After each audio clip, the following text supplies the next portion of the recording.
This is the economics of.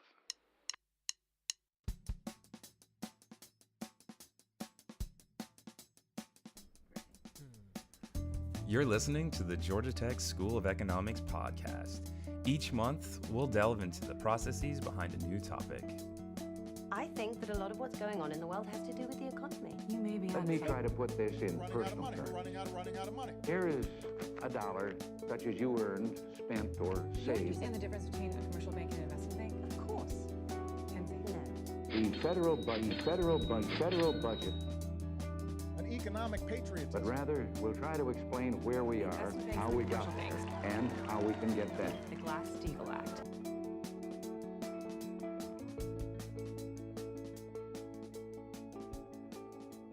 I'm your host, Tony Gallego. And I'm your host, Laura Grace. This is the economics of green buildings.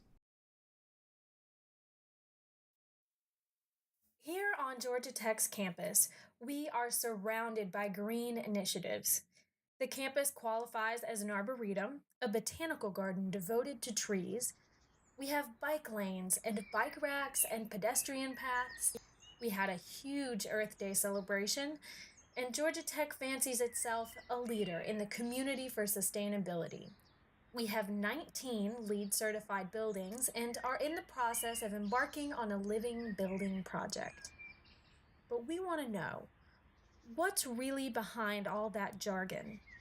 Is it all a ploy for good PR? Like labeling a product all natural?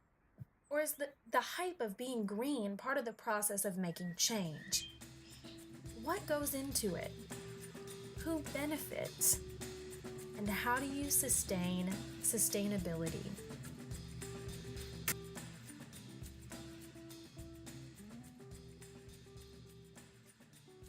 Today, we have a special guest, Chris Blackburn. Chris Blackburn is a fifth-year Ph.D. student in the School of Economics, and his research focuses primarily on energy and environmental economics, industrial organization, and network science. Thanks for being here. Thanks, Tony. So within your paper, you focus mainly on demonstrations that deal with green building demonstration projects, right? Specifically LEED certified buildings. So could you sort of define really quick what the LEED certification is? Yeah, so the leadership in energy and environmental design, we call it a building standard. Not to confuse that with, of course, it's actually a certification system. And what the U.S. Green Building Council, who actually oversees the LEED program, will do is they will award buildings different certification levels that correspond to the energy and environmental performance of that building. So the building that we're currently in, the School of Economics building on Georgia Tech campus, is a LEED certified building. It's a little over 100 years old, so it's been retrofitted. And there's also, I think we should say that there's tiers to LEED certification, right? There's like platinum, gold, silver, bronze. I find it hard to believe that a retrofitted building would end up platinum. That just doesn't seem logistically possible to me. But a lot of our new buildings are being LEED certified as well. LEED's website tells us that to receive certification, projects pursue credits that earn points. Prerequisites and credits differ for each rating system. Teams then choose the rating system that best fits their project. After choosing a rating system, the project is awarded a certification level based on the points earned. But we wanted to look at the economics behind the implementation of these green designs and certifications. And that's where demonstration projects come in. So I wanted to talk about a paper that you recently presented at a workshop at Columbia University. The paper is entitled, "Do Demonstration Projects Work?" So within this paper, you developed this conceptual framework that had 3 key points, but the one that I found most interesting was this idea of a valley of death. So within the framework of this paper, what exactly is the valley of death?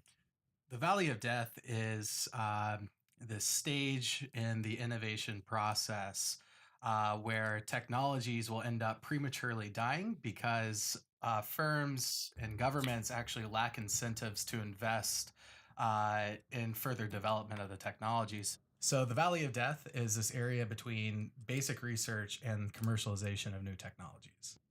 And then how do the demonstration projects sort of help the tech bridge that valley? Like, what is it about the demonstration project? What is it?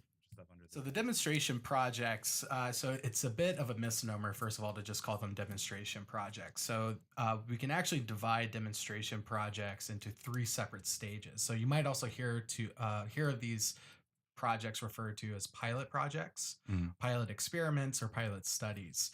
So if we kind of look at this middle stage, the valley of death, we can actually divide pilot and demonstration projects into technical, organizational, and market demonstration projects.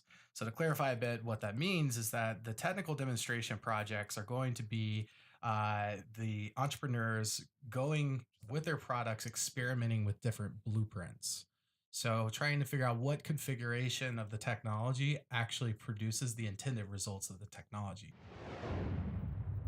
So, for green buildings, a technical demonstration project might be trying to figure out what sensors are most accurate for picking up when the AC should be turned on or off to conserve energy. That was just the technical, and this is really more on the entrepreneurial side. So, how do we figure out the configuration that actually works? The next stage in the pilot demonstration process would be the organizational demonstration. And what this means is that we take that blueprint that works and we try to figure out a way to produce that product at cost, right? And if we find out that it's too costly, we can't come up with any type of effective manufacturing process, then we're going to have to just jettison that and go back to the original stage of the technical demonstration, reconfigure, and then try again. So, if those sensors aren't affordable or all of the tech to make a green building is too expensive, you have to go back to the technical demonstration and find something affordable. Otherwise, people won't implement the technology. Except it's a whole building's worth of technology, so LEED steps in and says, here are your options for certification, and then you can try and make it affordable. Now, once we figure out a way to produce these products at a reasonable cost, we can then move on to the market demonstration. And in our project, we're actually looking more at the market demonstration phase, more so than the other two. And the market demonstration is really what it sounds like, is kind of going to these types of test markets, these niche marketplaces, and trying to figure out whether or not people want that technology in its current form, right? And if it's successful, then you're ready to then push that product to the shelf for the consumer. If not, you may have to go all the way back to stage one and go back to the technical demonstrations and figure out what actually works.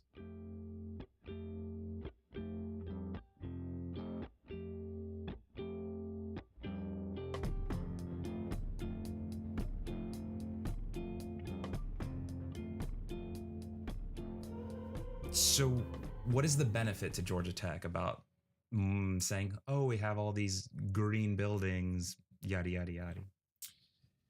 Yeah, so I think that there are some actual performance benefits. And for Georgia Tech, what I mean is there are benefits actually for maintaining, for example, the indoor environment of the building. To be specific, we can think about lighting, right? So I walk into the Ph.D. lab downstairs and the lights are usually off because I'm the first one there. But as soon as I walk in, they turn on.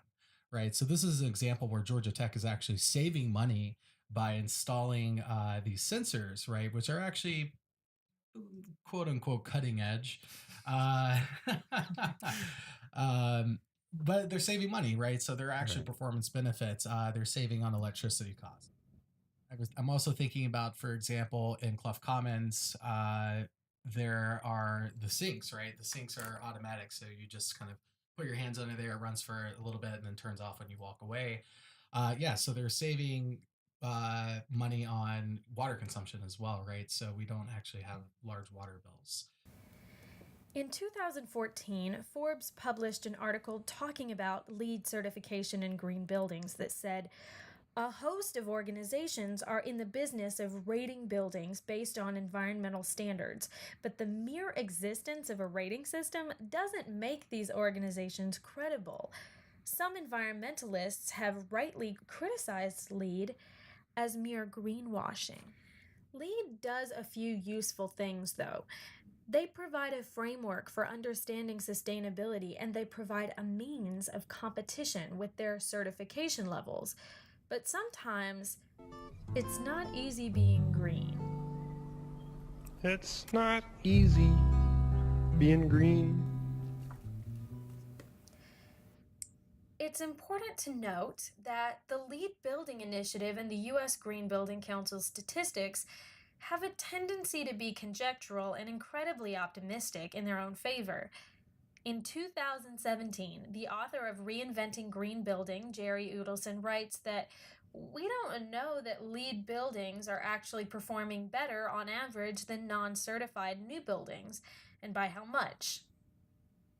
This, I think, is where market demonstrations come in, because we're not trying to say LEED buildings are bad, but we are in the demonstration stage with them and with other green building initiatives.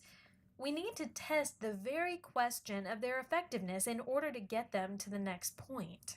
The technical demonstration projects are going to be the entrepreneurs going with their products, experimenting with different blueprints. So trying to figure out what configuration of the technology actually produces the intended results of the technology. So for green buildings, this might be meeting LEED certification in different ways. I mean, for example, you could think of an iPhone not necessarily needing to have the shape that it has, or for example, to have an all glass screen or something like this. There are alternative configurations that would produce the same effect, but during the technical pilots and demonstrations, this is what they elected to do to produce the intended effect. There is one important thing that I want to talk about as to why they might work, right? And, it's theoretical, but at the same time, if we can show people, like if I can actually go out and I love using this iPhone example just because simple and everybody has an iPhone. But if I can show you my new iPhone X and say, Tony, look, watch what I can do. And I can open it with my face, right? And like it could be glasses on, hat on, it's dark, whatever. I could show you all these different features that it has. I'm actually showing you some of the benefits, and then you're able to then see it and experience it for yourself and then decide whether it's worth the $1,000 for purchasing it.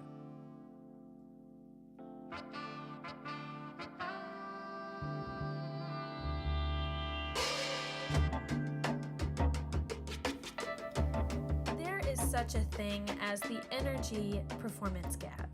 Yale's Environmental Studies magazine defines it as the failure of energy improvements, often undertaken at great expense, to deliver some or occasionally all of the promoted savings. There's a risk. Where's the danger? So we use the example of green buildings as the demonstration project that you focus on. What's the danger of using a building as a project, as a demonstration project? Yeah, so I think one, the scale of the building matters, right? So you can imagine retrofitting a large building and then ending up, being in the red as a result. So none of the technologies actually really paid off in the end. So you're at risk of kind of losing this upfront capital. But that I think and we're talking about millions in capital. We're talking about, I'm sure this one took tens of millions. We are talking millions in capital, right? And depending on the size, it could be hundreds of millions in capital. And you're at risk of losing that. So I think that's why it's important to create a larger community around the building so that that risk is actually shared by a number of actors. So it's not just, for example, one firm taking on all of the risk. Mm-hmm. I think also at the same time, kind of going back to, this kind of fad question, this, gimmick idea, right? Is that I think that could also be a problem, right? Because by actually trying to build green, we are trying to achieve objectives that are related to environmental sustainability and resource conservation. So environmentally sustainable, the way that I'm thinking about it is that, I really think about the environment on a local level, right? So I think about it in terms of ecological impacts, probably mainly for the built environment, but also things like local pollution levels as well. So for example, buildings, if I'm not mistaken, consume around 40% of primary energy use in the United States and Europe, right? That is a major source of consumption. So that's what I mean by environmentally sustainable, is that we cannot keep consuming energy at those levels in the long run. unless we, of course, switch to new generation technologies. But going back to this marketing idea is that we're trying to achieve these goals. But if the technologies that are embedded in these certification schemes aren't really kind of following up on those performance goals, then that's a problem because we are encouraging adoption of something that really isn't meeting environmental and energy resource conservation goals that we're trying to achieve. I thought back to my year in the old civil engineering building, a LEED certified building. While I was writing this copy for the podcast, I was sitting at my desk with a space heater on because it was freezing cold in the building and yet it was 85 degrees outside. Sometimes the air conditioning was on in the wintertime. So, what was going on in this LEED certified building? A 2017 study on the building performance gap asserted that what's to blame is inept energy modeling. It attempted to address why some of these buildings show ridiculous and unreasonable results, because the energy performance gap occurs at the preliminary stage on 50% of projects going through LEED certification. The major problem is the lack of feedback. It's unreasonable to think that these green initiatives are going to be 100% successful, but businesses and designers want to be able to boast about their sustainability successes when they should be doing more to go back and look at what's not translating well from design to implementation. But they don't go back. Quoting Yale Environment 360, for energy modelers, there's not even an expectation that they'll get on the phone with the building manager at year one and ask how energy usage compares with the original model. So this really goes into the question of measuring building performance, right? So using the example of the LEED certification system, right? There's these 5 different dimensions in which a building can receive credits for, right? Sustainable sites, energy, atmosphere, water efficiency, indoor environmental air quality, and materials and resource usage. So evaluating performance is incredibly difficult because how do you evaluate performance on all 5 of those dimensions? And especially when there's credits involved in each one of those categories. And I think the same would be true for the living building is that sure, we could probably measure things like energy consumption, and we might be, a net producer of energy in the sense that we are producing more than we consume. We can measure that. Now, what about its effect, for example, on local ecological systems, right? How do we know what the net effect is there? So I think in order to actually kind of more than just promoting this idea, following through is quite difficult, right? And then proving that you're following through is quite difficult. So I wouldn't go so far as to say it's gimmicky, but it is definitely promotion. So, you just heard Chris bring up the Living Building Challenge, which boasts itself as the world's most rigorous proven performance standard for buildings. Living buildings are supposed to give more than they take, and they are very difficult to build. But Georgia Tech is working on one right now.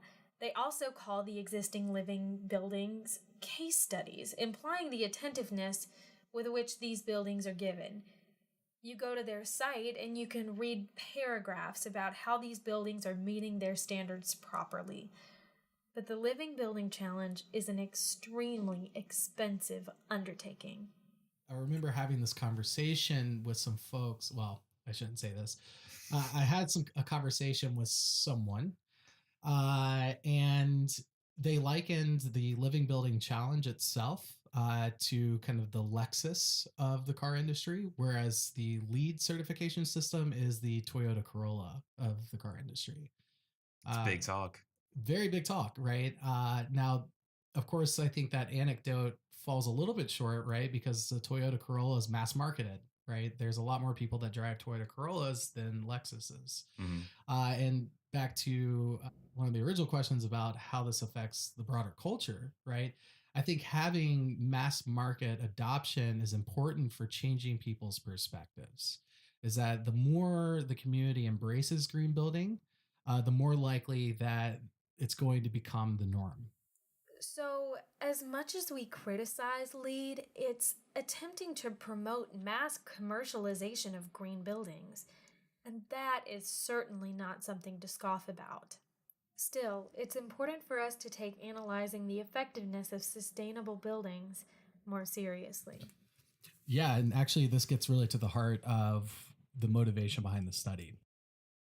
We originally started by writing a proposal to the EPA, the Environmental Protection Agency, to study the effects of the living building being built here at Georgia Tech on local market practices. And the basic idea is that by coming together, for example, bringing together architects, developers, designers, and managers, that we create this new ecosystem of professionals that can then transfer those practices into the local community and reach a broader space than what Georgia Tech, than just Georgia Tech, for example.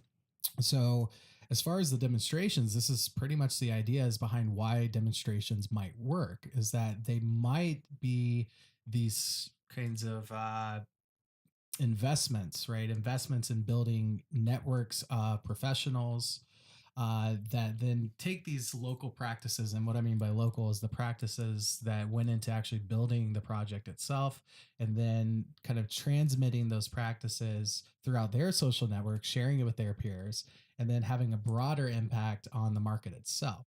I think there's just one last thing. We need to start focusing on how we can bridge the valley of death, because what we see is that a lot of these technologies are having trouble reaching a commercialization stage. And I think from a policy perspective, what's really important about this work and the future research in this area is how do we figure out the right amount of money to put into demonstration projects to satisfy our environmental and ecological objectives.